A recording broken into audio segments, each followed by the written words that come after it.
आज हम देसी फूड के साथ आपके लिए सरसों का साग। ये सर्दियों की सौगात है और सर्दियाँ भी शुरू होने वाली हैं। देखें ये गन्ने, ये सरसों के गन्ने जो होती हैं, ये देखें सरसों का साग ये काट के मैंने रख दिया और धो भी लिया है। और ये 1 किलो पालक है और 2 किलो 3 किलो ये साग लिया था, उसमें साफ़ करके और 2.5 किलो ये रह गया है और 1 किलो पालक। ये पानी मैंने उस चूल्हे पे चढ़ा दिया है। ये मिट्टी की हांडी, इसमें बहुत मज़ेदार बनेगा। अब हम इसमें डाल रहे हैं अपना साग। बिस्मिल्लाहिर्रहमानिर्रहीम। ये बॉयल तकरीबन 1 घंटे तक ये हल्की आंच पे पकेगा। इसके बाद फिर मैं आपसे मिलती हूँ। ये दोनों चीज़ें इसमें मैं डाल दूँगी, पालक भी और साग भी। ये धीमी आंच पे पकता रहेगा अच्छी तरह जब तक ये गलेगा नहीं। 1 घंटा 1.5 घंटा ये ले लेगा। उसके बाद फिर ये अगला प्रोसीजर करेंगे इसका।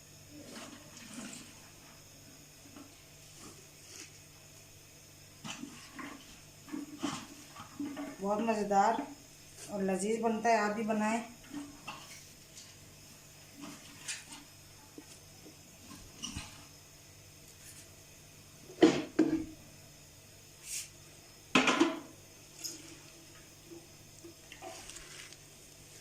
ये नीचे जाता जाएगा, जैसे जैसे गलेगा नीचे। पानी गर्म हो रहा है, बॉयल आएंगे तो ये नीचे चला जाएगा। ये देखें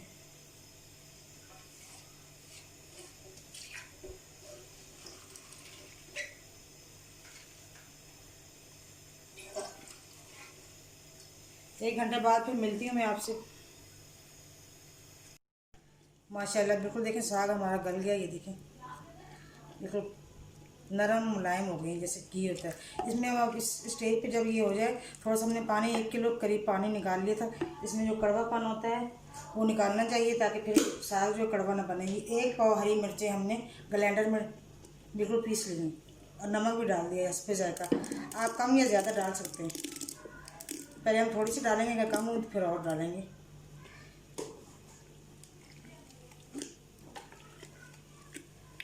इस स्टेज पे आके ये आप चीज़ें डाल दें।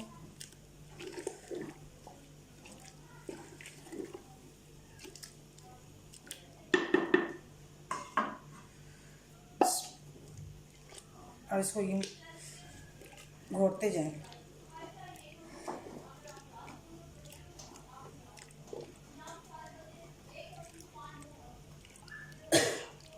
ये देखें ऐसे आप चाहें तो ग्राइंडर में ग्राइंड कर सकते हैं। हम ये हाथ से इसको ऐसे ग्राइंड कर लेंगे। ये देखें इससे बिल्कुल नरम हुआ है। इसका अच्छा जायका आएगा। हाथ से अगर आप करें, थोड़ी सी मेहनत तो करनी पड़ेगी। इसमें ये देखें 1 पाव के करीब मैंने ये देसी आटा लिया है। ये देखें ये भी हम जितना चाहेंगे ना, मतलब कि इतना सही है। इसको हमने मिलाने के लिए, साग को मिलाने के लिए आपने बनाया होगा तो डालते होंगे। ये देखें थोड़ा थोड़ा करके ही, ताकि ये गुठली ना बने। इसको पिघला लें आटे को। ये साग को जोड़ देगा। देखिए नरम मुलायम हो गए। अब फिर इसको मैं घोट लूँ, उसके बाद फिर मैं तड़के के टाइम पे आपसे मिलती हूँ। बिस्मिल्लाहिर्रहमानिर्रहीम।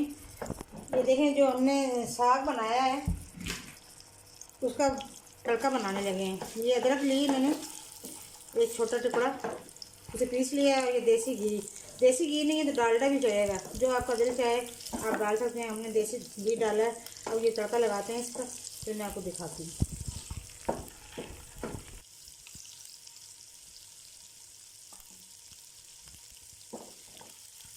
बहुत ज़्यादा ब्राउन नहीं करना इसको, अदरक को।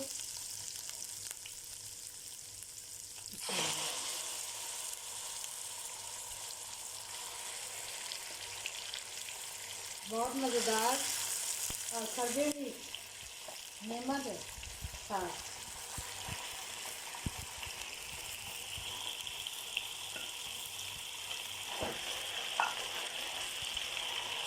ये देखिए आप भी इसी तरह तड़का लगाएं, बहुत ही मज़ेदार है। मकई की रोटी के साथ खाएं, चपाती के साथ खाएं। सर्दियों में साग भी हम खाए तो फिर